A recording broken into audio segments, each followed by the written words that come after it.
Hi hello. चला तर पाहूयात दुधी कोफ्ता करी रेसिपी. ही रेसिपी पाहण्याआधी जर माझ्या चॅनलला सबस्क्राईब केले नसेल तर सबस्क्राईब करा. व्हिडिओ आवडल्यास लाईक आणि शेअर करा. ही रेसिपी अत्यंत सोपी आहे, मला कमेंटमध्ये सांगा. चला तर पाहूया रेसिपी. यासाठी मी एक दुधी साल काढून घेतलेला आहे आणि तो किसून घ्यायचा आणि दुधीमधले एक्स्ट्रा पाणी असतं ते काढून घ्यायचं आणि या पाण्याचा आपण नंतर यूज करणार आहोत. 1 कप बेसन, आलं लसूण पेस्ट,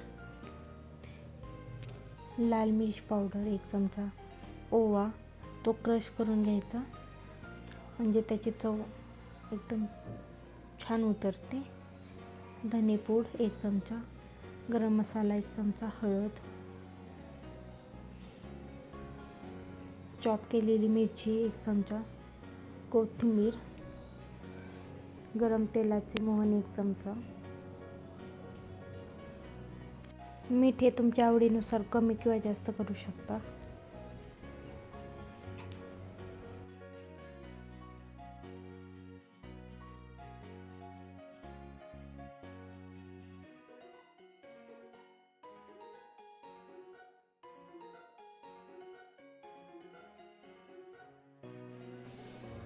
ह्याच्यामध्ये पाणी घालायची गरज नसते.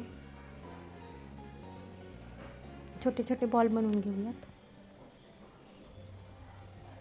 आणि एका कढईमध्ये तेल मी आधीच गरम करून ठेवलेलं होतं, त्याच्यामध्ये आपण हे बॉल सोडूयात आणि ते सोनेरी कलर होईपर्यंत फ्राय करून घेऊयात. तुम्ही बघू शकता किती छान याला कलर आलेला आहे.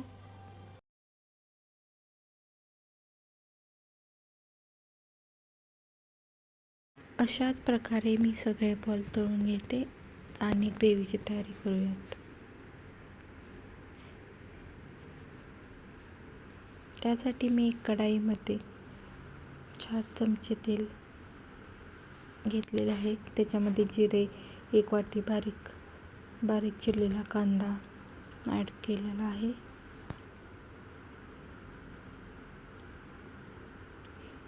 आपल्या आवडीनुसार लाल तिखट,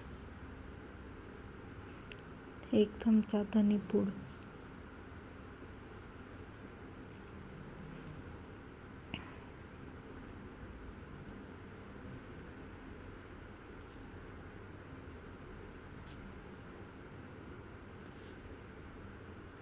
हे मिश्रण एकजीव करून घ्यायचं.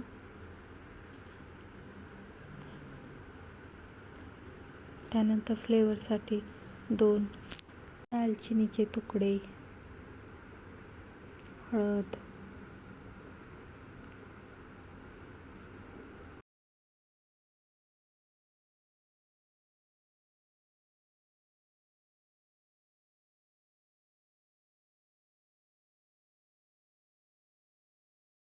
एक चमचा घरगुती तिखट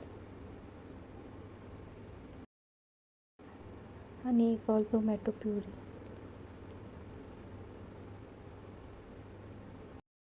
आणि चवीनुसार मीठ ॲड करायचं आणि आपण जे पाणी ठेवलं होतं ना दुधीचं ते पाणी ॲड करायचं आणि ग्रेव्ही चांगली शिजू द्यायची.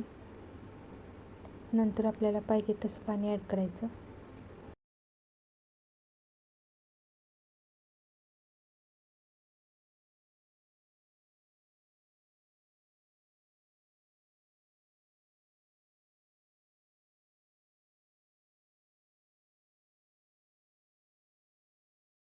ग्रेव्हीला उकळी आली की आपण त्याच्यामध्ये कोफ्ते सोडून घ्यायचे. वरून गार्निशिंगसाठी कोथिंबीर ॲड करायची आणि कसुरी मेथी 1 चमचा ॲड करून घ्यायची. बघू शकता तुम्ही किती छान आपल्या ग्रेव्हीला कलर आलेला आहे. तुम्हाला आवडत असेल तर तुम्ही 1 चमचा फ्रेश क्रीम पण ॲड करू शकता.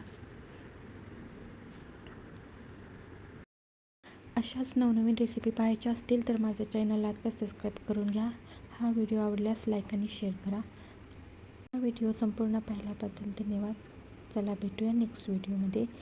ही रेसिपी तुम्ही पण नक्की ट्राय करा आणि मला कमेंटमध्ये सांगा कशी झाली आहे.